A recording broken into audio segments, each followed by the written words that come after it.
My Twitch. My Twitch is JP. It's JP season. SZNN. It's JP season. Same shit look like this. But yeah, let's get into this video, man. Maps, you expect to see everything Y'all laid like out in this front of you. video? Every Y'all house, like every this street, video? My video. You heard me? And like Morbis. You know what I'm saying? Like I ain't saying like shit before my shit. Like my shit first. Then you can go like this. every detail Yeah. right at your fingertips. But sometimes you'll come across a home that doesn't want to be seen. A property that's been blurred, censored, almost erased. At first, it just feels like a glitch. But then you realize Let me see these how this shit places are sound. hidden for a reason. Not because of privacy, but because of horror. Only thing I Behind see some of on these it makes blurred sense is walls the are damn shit stories of low. murder, abduction, and secrets so disturbing that they've left a scar Alright. not just on the This is definitely a little louder than me. Like a little overpowering. He damn this screaming, neighborhood, bro. but on the Bro, internet he not itself. screaming. In today's video, we will be uncovering the dark He reason not why screaming. Google blurs houses. Before I talk to you about the disturbing cases, let me tell you the other He not reasons why screaming, Google chat. Maps blurs houses. This is either because someone requested their I home to be hidden sound for prying alright, but eyes, this not perhaps to still. protect their family, their privacy, or even their valuables. Sometimes it's a celebrity or high profile figure shielding themselves from the constant attention of the Fuck outside it. world. Other times it's a government or military We'll building leave him blurred where he for at, national chat. security reasons, or a sensitive facility that simply cannot appear on public maps. Occasionally, entire streets or neighborhoods are blurred at the request of residents associations or mistakes in Google's automated blurring system, hidden innocent home, leaving it forever veiled in mystery. On Reddit, there's countless of stories of people blurring their houses, but once they move away from their childhood home and want to But revisit people it could on blur Google their houses Maps, out they'll be anyway, though. presented with the blur that they It's like an requested years option I ago. heard off of, Apparently, once you blur your home, it's like extremely if you own difficult to your unblur home, it. Almost impossible. But for this video, if we you will own not be your looking at home, blurred houses I for believe you those got the option reasons. to do Instead, so. we'll be diving I don't deep know into blurred how you houses go where about that, but horrific crimes were I believe committed. it's like a way you can Sometimes, go if a about that. house You has a could dark history like easily murder, have your shit blurred Google on will blur Google. the house so people who are curious don't turn it into a tourist spot. Although this is a valid reason, I don't think that works and does quite the opposite. Because if you're curious about true crime and want to do research on a house and it turns out that Google blurred it, now there's a bigger reason why someone would want to go to it in person to see the house for themselves. The first house we're talking about is an infamous one and you most likely heard about it. And that's no other than the Ariel Castro house. Between 2002 and 2004 in Cleveland, Ohio, Ariel Castro, a former school bus driver, abducted three young women, Michelle Knight, Amanda Berry, and Gina De Jesus, and held them captive for over a decade inside his house at Bro, 2207 Seymour Avenue. hold on. I'm not gonna be pausing a lot, but what a fucking creep you gotta be, bro. What the fuck did he just say? What did he just say? What did Morbid just say? Amanda Berry, and Gina De Jesus, and held them captive for over a decade inside his house. Nigga, do you know how long a fucking decade is? Like, no, like, real talk. Chat. I'm not even trying to overdo that shit. Like, bro, do you know how long a decade is, bro? Like, nigga, I'm 20. That's like half of my life. A decade ago, I would be fucking 10. Like, what the fuck? That's not normal, bro. Like, this nigga's a House at creep. 2207 Seymour Avenue What in the the Tremont fuck? neighborhood. The ordeal came to an end on May 6, 2013, when Amanda Berry managed to break free with her 6-year-old daughter, born in captivity, and Oh, called for help. Police stormed the house and a rescued Knight and De decade. Jesus, taking Castro into custody later that same day. Ariel Castro was born in Puerto Rico in 1960 and raised partly in Pennsylvania and later Cleveland, where his father lived. He grew up in a deeply toxic environment. Reports show that he was essayed as a child, both by a neighbor and by an uncle, while his mother physically and verbally assaulted him. Castro struggled throughout his youth, eventually attending Lincoln West High School in Cleveland, which It's he a even bunch got of suspended one time for touching a girl's chest. As an adult, he entered a relationship with Grimilda Figueroa. that'd be another thing. I'm sorry, chat. Last pause. That'd be another thing. How do y'all still be going for these niggas, bro? Why every time I find myself in one of these videos or something like that, it gotta do with having a girlfriend, a full blown relationship, maybe even a fucking wife. It's a pedo. You don't get these signs. No, like With whom he had 4 children. Their relationship was extremely toxic and abusive. Figueroa's relationship recounted repeated beatings and left her with broken bones and you just eventually a allowing this brain nigga to tumor. like She left him in abuse the mid kids, like, and 1990s, and this is where though it started Castro at. It started continued to with his own harass and kids. threaten her until her death in Sorry to 2012. say, For it do. years, Castro held a Shit is job as a fucked up. Cleveland school bus driver, but his reckless behavior, including leaving children unattended, led to his firing in 2012 around that time. His home had also fallen into foreclosure after years of unpaid taxes. Castro's method of kidnapping was disturbingly consistent. He would offer his victims a ride, lure them into his house, and then restrain them in his basement before moving them to locked rooms upstairs. Nigga, Michelle what? Knight vanished in August 2002 at the age of 21, on her way back to a custody hearing for her son. Authorities initially suspected she had run away, and she was even removed from federal missing person databases, which meant her case drew little attention until her rescue. Amanda Berry disappeared in April 2003, the day before her 17th birthday. After finishing a shift at a Burger King, a chilling phone call from her abductor to her family briefly raised hopes, but her mother passed away in 2006, still believing she might find her That's a daughter. year after I During was her born, captivity, man. Berry gave Word. birth to a daughter on Christmas Day in 2006. Gina De Jesus, only 14, was abducted in April 2004 while walking home from school. She trusted Castro because he was the father of a close friend. Despite media attention and vigils, she remained missing until the day of the escape. Inside Castro's house, the 3 women endured unimaginable abuse. They were locked in dark rooms, fed crappy meals, and allowed to shower only a couple times a week. Diaries later recovered revealed the horrific acts of daily essay, threats, and beatings. Michelle Knight suffered the worst physical abuse. She became pregnant multiple times, but Castro forced miscarriages through brutal beatings. She lost hearing in one ear and required reconstructive surgery. A dog she kept briefly was killed by Castro in front of her. Barry's daughter was delivered by Knight's help, under threats that both would be killed if the baby didn't survive. Remarkably, Knight managed to save the child when she briefly stopped breathing. Castro paraded the little girl around as his granddaughter, even taking her outside the house while keeping the 3 women locked away. On May 6, 2013, Castro left his house without properly securing the inner door. Berry saw her chance. She shouted to neighbors for help, eventually breaking through the storm door with the assistance of Charles Ramsey, a local man who became a central figure in the story. Berry and her daughter crawled to freedom, and police quickly entered the home, rescuing Knight and De Jesus. Castro was arrested that same day, initially charged with kidnapping and R-word. The case quickly expanded to 977 criminal counts, including aggravated murder for causing Knight's miscarriages. Facing the death penalty, Castro struck a plea deal in July 2013. He pled guilty to 937 counts in exchange for life in prison plus 1,000 years without parole. His house was demolished soon after.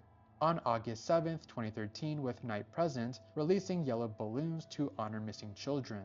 At sentencing, Castro rambled about pornography, claimed much of the sex was consensual, and even suggested he was not a monster.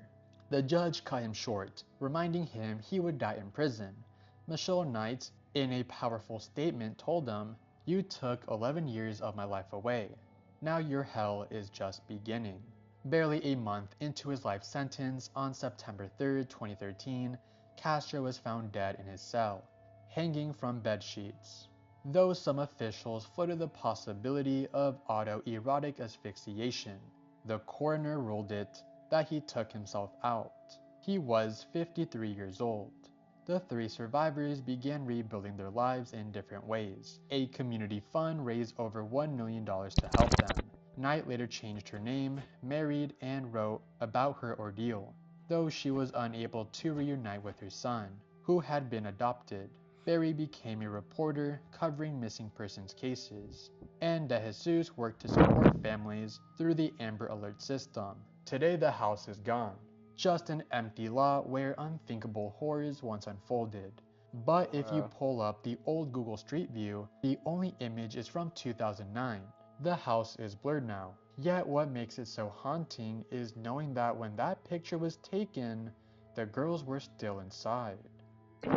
In the quiet community of Frederick, Colorado, a horrifying crime They unfolded in said the when that early picture was hours of taken, August that 13th, uh, 2018. Christopher Lee Waltz strangled his pregnant wife, Shanna Watts, and then suffocated their two daughters, Bella and Celeste, who were only 4 and 3 years old. are He you buried fucking Shanna in a serious? shallow grave near an oil storage site belonging to his employer, Anadarko Petroleum, and forced the bodies of his little girls into separate crude oil tanks. At first, Watts appeared to the public as a distraught husband and father, giving interviews outside his home and pleading for the safe return of his family. But within days, the truth unraveled. On August 15th, he was arrested after failing a polygraph test and confessing, though he initially tried to shift blame onto Shanna. Months later, he admitted fully that he had murdered all three. On November 6, 2018, Watts entered a guilty plea to You multiple fucked up counts in of the head to first-degree be able to murder in do something like exchange that. for prosecutors taking the death penalty off the table. Less than 2 weeks later, he was sentenced to 5 life sentences without parole, 3 to be served consecutively. Christopher Lee Watts was born on May 16, 1985 in Spring Lake, North Carolina. His wife Shanna was born on January 10, 1984 Like in I'm not right Aberdeen, there. North Carolina. They met in 2010, married on November 3, 2012, and eventually had 2 daughters, Bella and Celeste. At the time of her murder, Shanna was 15 weeks pregnant with their See that son they had family, planned to man. name This nigga Nico. didn't even look The happy family in his moved to face, Frederick bro. in 2013, purchasing a 5-bedroom house at 2825 Saratoga Trail. Oh my 2 God, years that later, in jump, it makes you 2015, do they all of filed for that? bankruptcy. Watts worked at Anadarko Petroleum, while Shanna worked from home as a sales representative for Lavelle, promoting a product called Thrive. Fuck Shannon with me if returned from you a doing business that shit. trip to Fuck with me. Arizona just before 2 a.m. on August 13, 2018, dropped off at home by her friend and coworker Nicole. That same day, Nicole grew alarmed when Shanna missed a scheduled medical appointment and failed to return calls or texts. By early They did that on afternoon, she purpose, man. arrived at the Watts home herself. When no one answered, she called both Chris and the Look at how they police. making me At pass about out. 1:40 p.m., Frederick police arrive at the Watts home Good to shot. carry out a welfare check. Inside, they found Shanna's purse, phone, and keys. Her car, still containing the girls' car seats, was parked in the garage, and her wedding ring lay on the bedside table. Despite these signs, Watts told the police he had no idea where his Fuck that, family bro. might be. The Sound FBI like and this nigga Colorado smoke Bureau edibles. of That's what this nigga Investigation just quickly went. joined the search. Watts even stood outside That's his what house weed. for TV interviews, insisting he wanted Shanna and the girls home safely while search teams with dogs combed through the property just behind him. Picture yourself building Nom nom smarter, nom. faster systems. At Universal I Technical just gave up Institute, a get clip hands-on robotics and to skip the ad. On August 15th, Watts agreed to take a polygraph test and failed. Confronted, he broke down at first, confessed to his father Ronnie, claiming falsely that Shanna had killed the This girls shit go. and he had strangled her in a rage. He then repeated this story to detectives. That same day, Watts was arrested. By the evening of August 16, investigators discovered Shanna Come on, buried in bro. a That's shallow deep as grave hell. at an Come on, y'all Anadarko niggas shut the site. fuck The up. bodies of Bella and Celeste were recovered from two separate crude oil tanks, each Shit. forced through an 8-inch hatch. The medical examiner noted that Bella's body bore scratches and strands of hair were found near the tank opening. On August 21st, prosecutors charged Watts with 3 counts of first-degree murder plus additional counts, including the unlawful termination of Shanna's pregnancy and tampering with bodies. By then, he had been filed by Anadarko. Surveillance footage from a neighbor's security camera recorded in the early morning of August 13th showed Watts bringing his truck into the garage and loading it what investigators concluded were the bodies of his family. This contradicted his story that Shanna had left the house alive. Interestingly enough, we have body cam footage of an officer and Chris in a neighbor's house where the neighbor shows the footage of Chris moving the bodies. For whatever reason, a commercial plays during the surveillance footage, and what happens next is very eerie. Remember that Shannon was pregnant and that Chris buried the girls' bodies in an oil tank. So how do we explain this ad popping up, showing a fetus and a skull peeping out of what seems to be oil? I have no idea, and since when were there ads in surveillance footage? On November 6, 2018, Watts pled guilty to all charges. In early December 2018, he was transferred out of Colorado due to safety concerns. By December 5th, he was housed at Dodge Correctional Institution in Wisconsin, a maximum security prison where he remains today. The house still stands, and if you go That's to wild. Google Street View, you could find that the house where this horrific crime took place is now blurred. A lot of the neighbors have also blurred their homes, just so people like me doing investigations on the Watts case won't leak their address, which is extremely valid, and the neighbors have nothing to do with this case.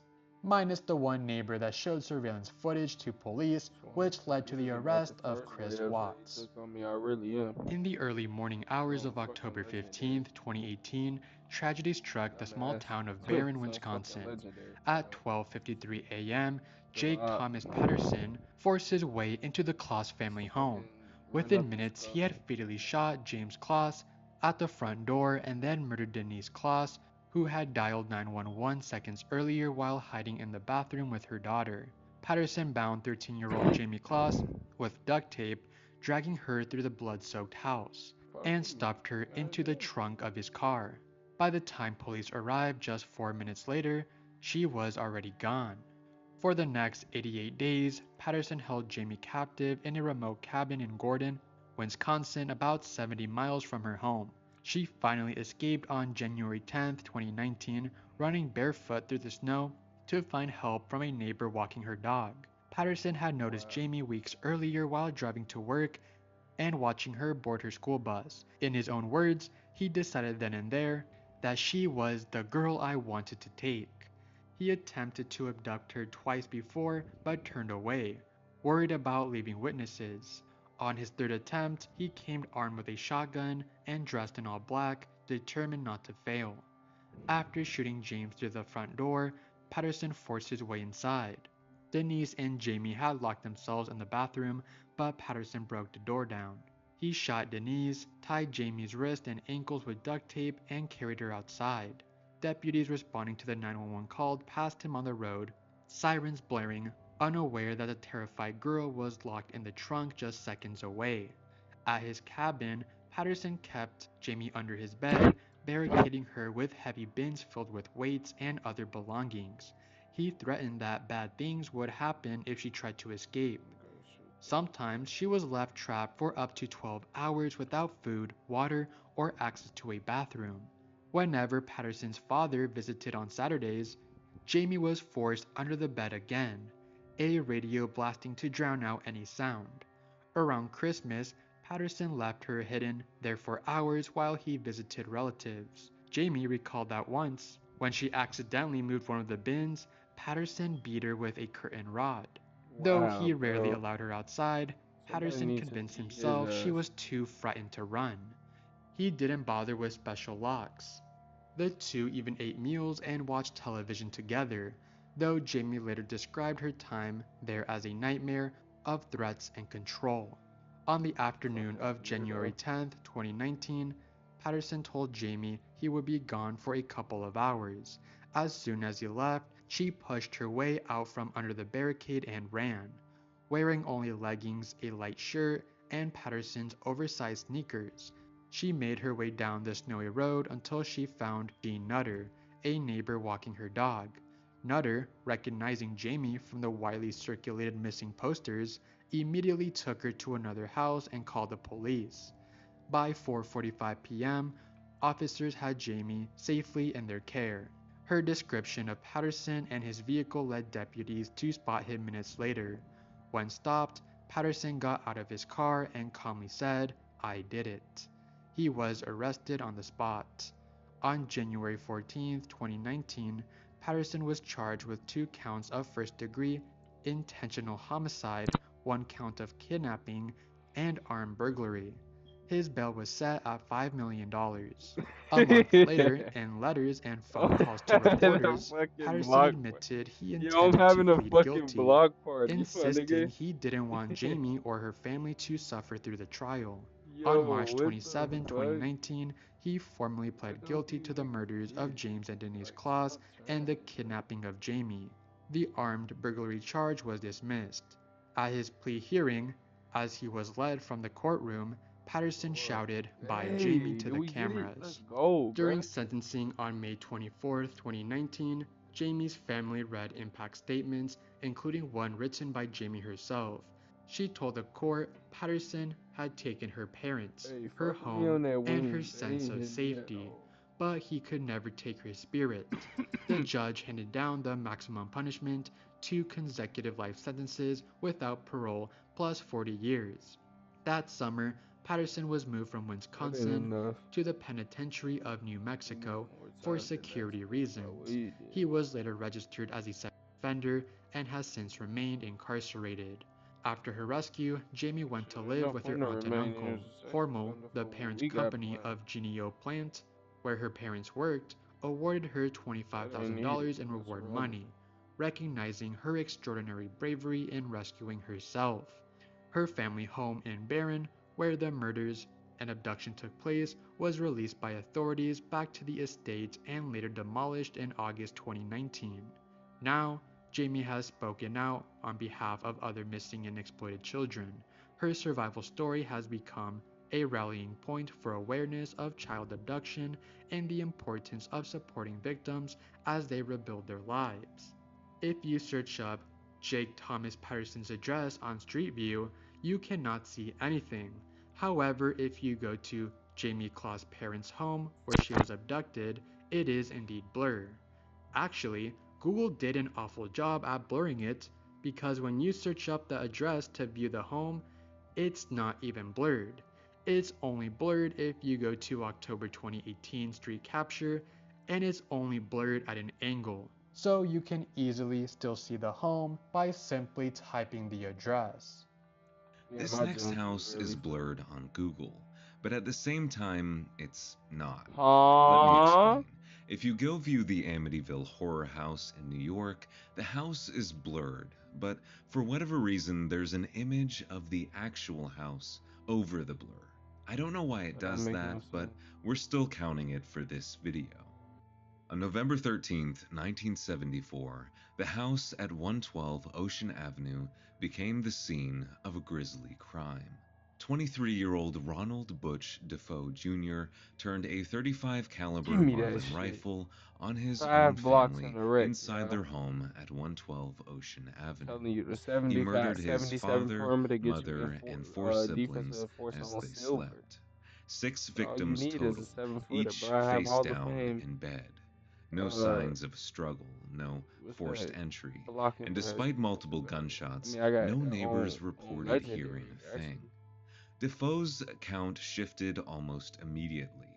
He first claimed that the killings were carried out by a mob hitman, He just but fucked up my that story PayPal quickly shit. You stupid collapsed. shit. Under questioning, he admitted responsibility, later insisting that voices had urged him to do it. His trial began the following year. The defense argued insanity, pointing to his claims of hearing voices. The prosecution Come on, emphasized man. intent We got and seconds method. left. 6 calculated murders carried out one by one. After 7 weeks, the jury found him guilty of 6 counts of second-degree murder. The sentence, 6 terms of 25 years to life in prison. Defoe remained incarcerated until his death in March of 2021, never offering a single explanation that stayed consistent. Just over a year later, in December of 1975, George and Kathy Lutz bought the Defoe home for $80,000. Oh my god. They moved Just in with snagged. Kathy's 3 children and their I just dog. snagged the The shit broker out had of warned them Fordham about the again. murders, but they decided to move forward anyway. After only 28 days, the Lutz family left the house abruptly, abandoning nearly all of their Can't wait to show y'all belongings. these They clips. later claimed the home was unlivable. Their departure and the house's violent past drew national attention. Soon after, their story inspired Jay Anson's book, The Amityville Horror, and the film series that followed. But beyond popular culture, the fact remains: a family murdered in 1974, another family gone within a month, and a house that became one of the most recognizable addresses in America. Subsequent owners have reported no unusual activity. Most speak only of unwanted attention, tourists outside with cameras, Can't and do the nothing. I'm constant stuck reminder behind of the what happened there. The famous windows have been remodeled, the address has been changed, yet the history cannot be Bro, I don't erased. The current understand. owners decided to blur the house, but We just once fucking again, lost Google like didn't that. do a Like very in good job. 3 seconds, these niggas just Technically, came this back. doesn't count for the video because the house is not blurred. But you can no longer access the road where this house is located, and it's no other than John Wayne Gacy. Between 1972 and 1978, John Wayne Gacy preyed on teenage boys and young men around Chicago, luring many to his Norwood Park Ranch house with the promise of work or casual company. Inside, he restrained and murdered them, usually by ligature asphyxiation. He hid the evidence at home. 26 bodies were buried in the crawl space, 3 more elsewhere on the property, and 4 were dumped in the Des Plaines River when the crawl space filled up. The case cracked after 15-year-old Robert Priest vanished in December 1978, pointing police to Gacy and at the house on West Somerdale Avenue. He was convicted of 33 murders, sentenced to death in 1980, and executed in 1994. Not only is Gacy a notorious serial killer, but the reason why so many people are interested in this case is that Gacy carefully crafted a second identity that made his crimes even more disturbing. He performed at children's parties, hospitals, and charity events dressed as Pogo the Clown, a character he designed himself. Neighbors and community members saw him as a civic-minded contractor, completely unaware of the horrors taking place beneath his home. It was this bizarre double life and later earned his nickname the Killer Clown, cementing his case as one of the most infamous in American criminal history. Due to these tragic events, the house was demolished in April 1979. Just a few months after, investigators uncovered the bodies in the crawl space. The property sat vacant for 8 years. A new home wasn't built on the property until 1986, when a private residence was constructed on the site. Unlike Gacy's original ranch-style house, the new build was different in appearance and design, as well as changing the address. As mentioned, the house is not blurred and you can barely see it, since you can no longer go further down the road in front of the house. Funny enough, one of his neighbors actually blurred their own house, most likely to prevent people like me showing their house because they're aware that people will want to investigate Gacy's home and they simply don't want to show their house, which is extremely valid. Thank you guys so much for watching till the end of this video, and if you enjoyed this one, you will enjoy this other video where I do a deep dive on one of the most disturbing Yelp reviewers. Make your browser fast. Hey man.